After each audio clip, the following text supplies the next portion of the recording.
Hello दोस्तों, कहानी शुरू करते हैं। एक गांव था। उस गांव से एक नदी होकर बहती थी। उस नदी से थोड़ी दूरी पर एक जंगल था। ये नदी उस जंगल से आती हुई गांव से बहकर जाती। गांव वालों को नदी में अक्सर जानवरों की हड्डियां बहती हुई दिख जाती थीं।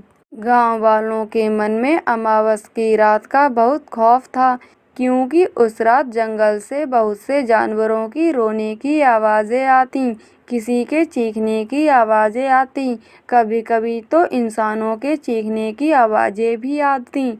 हर अमावस की रात को उस नदी में सिर्फ खून बहता। गांव के लोग अमावस की रात को अपने घर से बाहर नहीं निकलते। एक दिन एक छोटा बच्चा जंगल से लकड़ियां लेने के लिए जाता है। तभी वह जंगल में बहुत से जानवरों को मरा हुआ देखता है। उन सभी जानवरों की खाल नहीं थी। वह बच्चा अपने घर आ जाता है और अपने पिता को बताता है जो उसने जंगल में देखा। उसके पिता, जिनका नाम लाखन था, वह उसे बहुत डांटते हैं और उसे जंगल जाने से मना करते हैं। तभी अमावस की रात आती है। सभी गांव वाले डरे और सहमे हुए अपने घरों में बैठे होते हैं। तभी जानवरों के चीखने की आवाज़ें आने लगती हैं और जानवरों के रोने की आवाज़ें आती हैं। तभी अचानक से बंदूक चलने की आवाज़ आती है। बंदूक की आवाज़ सुनकर लाखन चौंक जाता है और सोचता है कि कौन से जानवर या राक्षस के पास बंदूक होती है। सुबह होने पर लाखन गांव के लोगों को इकट्ठा करता है और उनसे कहता है, क्या तुमने भी रात बंदूक चलने की आवाज़ सुनी? गांव वाले कहते हैं, हाँ, हमने भी बंदूक चलने की आवाज़ सुनी। सभी गांव वाले गांव के मुखिया सुखीराम के पास जाते हैं और उससे कहते हैं, जंगल में रात बंदूक चलने की आवाज़ आई थी। हमें जंगल जाकर देखना चाहिए, वहाँ पर क्या हो रहा है। सुखीराम कहता है, तुम लोगों के कान पक गए हैं। तुम लोगों की मौतें तुम्हें पुकार रही हैं।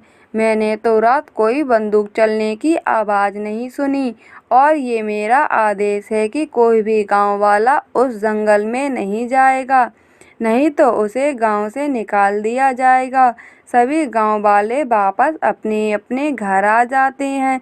लाखन अपने भाई श्याम के पास जाता है और उससे कहता है, इतनी थोड़ी सी बात पर मुखिया ने गांव से निकाल देने की धमकी दे दी। श्याम कहता है, मैंने भी बंदूक के चलने की आवाज़ सुनी थी। लाखन कहता है, क्यों ना हम गांव के और भी लोगों को इकट्ठा करके जंगल में देखने जाएं कि वहाँ क्या हो रहा है।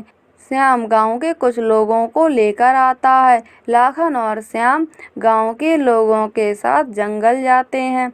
जंगल जाने पर लाखन देखता है कि वहाँ पर बहुत से जानवर मरे पड़े हैं, पर किसी जानवर के ऊपर खाल नहीं है तो किसी का सर नहीं है। श्याम एक हाथी को देखता है, किसी ने उस हाथी के दांत निकाल लिए थे। ये देखकर गांव वाले समझ जाते हैं, कोई राक्षस नहीं बल्कि इंसान है जो इन बेजुबान जानवरों को मार रहे हैं। अब अमावस की रात आने पर लाखन और श्याम गांव वालों के साथ उस जंगल में आ जाते हैं और पेड़ों पर छिप जाते हैं। आधी रात होने पर कुछ लोग जंगल में आते हैं। लाखन कहता है, ये कौन है? वे लोग जानवरों को मारने लगते हैं।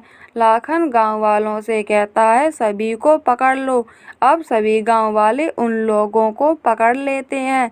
लाखन देखता है कि उन लोगों में मुखिया भी शामिल था और मुखिया के कुछ दोस्त भी थे।